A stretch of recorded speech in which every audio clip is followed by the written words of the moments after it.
बिस्मिल्लाहिर्रहमानिर्रहीम। मैं हूं यासीन चौधरी और आप देख रहे हैं हमारा यूट्यूब चैनल। आज जो चीज़ मैं आपसे शेयर करने जा रहा हूं वो एक बहुत दिलचस्प, बहुत मुनफरिद और बहुत कमाल की चीज़ है। और शायद पाकिस्तान में तो कम से कम आप ये पहली दफ़ा देखने जा रहे होंगे कि एक हमारे दोस्त हैं, उनकी भैंस गुम गई थी और उस भैंस की तलाश में क्योंकि ये एक जंगल नुमा और काफ़ी बुलंद घास का एक इलाका है सारा, जो कई किलोमीटर तक फैला हुआ है। और आप देख रहे हैं इसमें इस तरह नदी भी गुज़र रही है, ये आप देख रहे हैं। तो इस नदी में चांस ये था कि ये भैंस गुम चुकी है। इसको काफ़ी तलाश किया गया था गांव की सतह पे भी और बाकी भी, तो कुछ इसका पता नहीं चलता था। तो एक ये शक था कि मुमकिन है कि ये भैंस जो है, और काफ़ी कीमती भैंस थी, ये अभी किसी इलाके से लाई गई थी और चूँकि ये जगह नहीं थी इसके लिए, और ये एक दूर दराज एक दरियाई इलाके, नहरी इलाके से पंजाब के, ये बहुत कीमती भैंस लाई गई थी। तो शक यही था कि ये गुम होके ऐसे ही किसी पानी में कहीं चली गई है, और क्योंकि भैंस अमूमन पानी में खुश रहती है। तो हमें ये एक जगह इस तरह काफ़ी आगे जाकर हमें कुछ भैंसें नज़र आईं, तो बड़ी उम्मीद पैदा हो गई कि इन्हीं में से कोई ना कोई भैंस होगी लाजमी।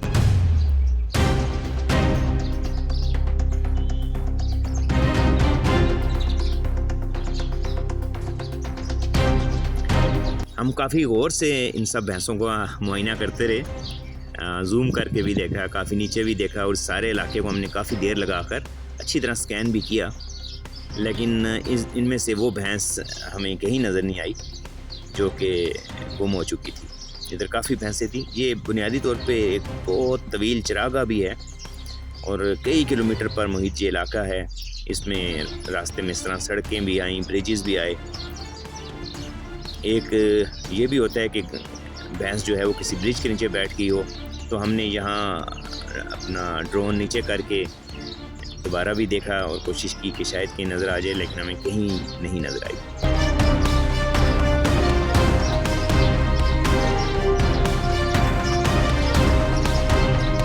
इसी तरह फिर हमें एक और जगह कुछ जानवर नज़र आए। फिर उम्मीद पैदा हुई कि हो सकता है इन जानवरों के साथ कहीं वो शामिल होकर तो कहीं बाहर घास चरने में मसरूफ़ हो और नज़र आ जाए, तो उसको ढूंढा जा सके। लेकिन यहाँ भी उस भैंस का कहीं पता नहीं चल सका।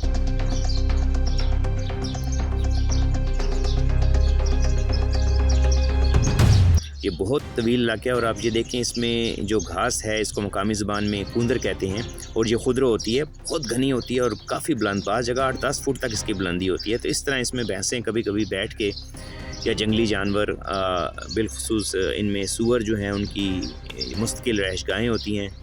जैसे अब ये बहुत ही घना जंगल और बहुत घनी सूरत-ए-हाल देख रहे हैं।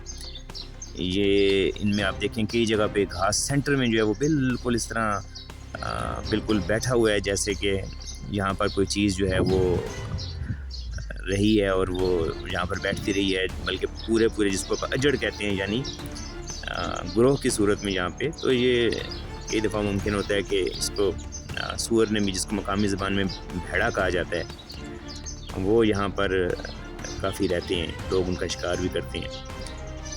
इस तरह काफ़ी आगे जाकर एक और ब्रिज आया, एक और सड़क आई, और हम कई किलोमीटर का फ़ासला तय करते जा रहे हैं। आपके लिए ये वीडियो काफ़ी कट करके मैंने अपलोड किया है, काफ़ी तवील वीडियो है, कई किलोमीटर, और काफ़ी लंबा वक्त हम इसको ढूंढते रहे।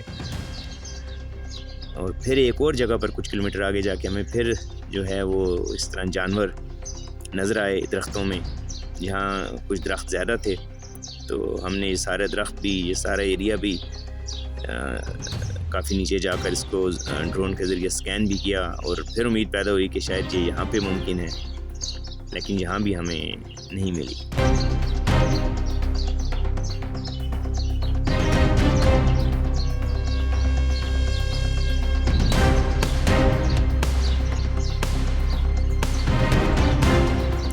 फिर जाके घास ख़त्म हो गई और पानी की जो मिक़दार है वो ख़ासी बढ़ गई, और नदी जो है वो बिल्कुल एक दरिया की सूरत में चौड़ी होती चली गई।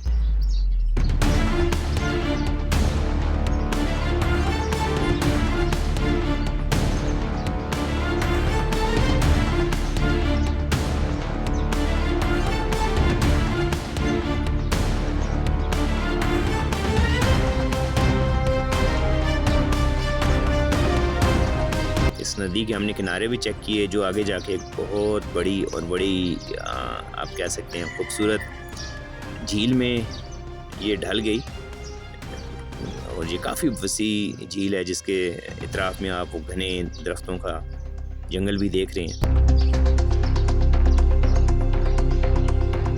हम साथ साथ इस सारे एरिया में खेतों को भी स्कैन करते जाते थे। यहाँ पर फिर एक घना जंगल आया और इस पर भी हमने काफ़ी वक्त लगाया, इसको स्कैन भी किया, देखा भी, लेकिन हमें कहीं कामयाबी नहीं मिली। ये तीतर हमारे के ड्रोन के नीचे से गुजर रहे हैं। इस तरह कई जगह पर हमने जंगली हयात को भी काफ़ी इस इलाके में कवर किया।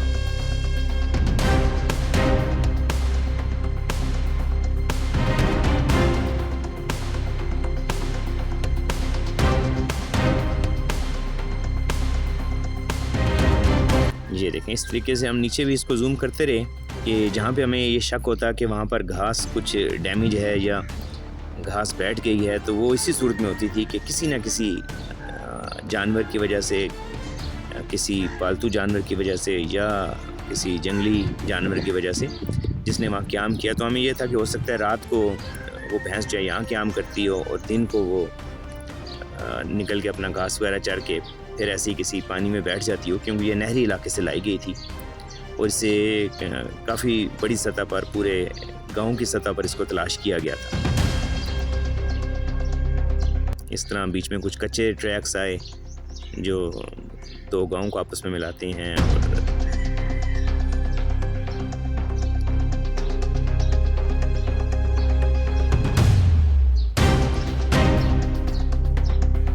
और फिर एक जगह पर जाकर हमें एक भैंस नज़र आई और जो एक अकेली घास चर रही थी और एक बड़े से दरख्त के नीचे ये थी।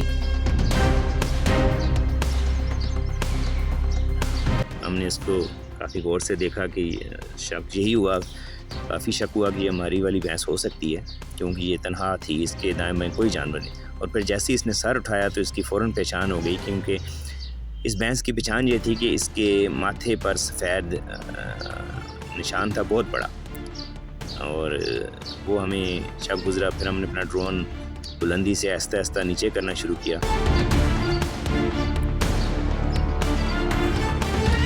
और जब इसने पूरा सर उठाया तो हमें फिर यकीन हो गया कि ये वही भैंस है जिसको हम ढूंढ रहे थे, और इस लिहाज से ये कामयाबी हुई। एक तो अल्हम्दुलिल्लाह कि माली नुकसान होने से बच गया, दूसरा ये कि इस इलाके में सांप और इस किस्म की चीज़ें भी काफ़ी हैं, तो एक कीमती जानवर की ज़िंदगी भी बच गई।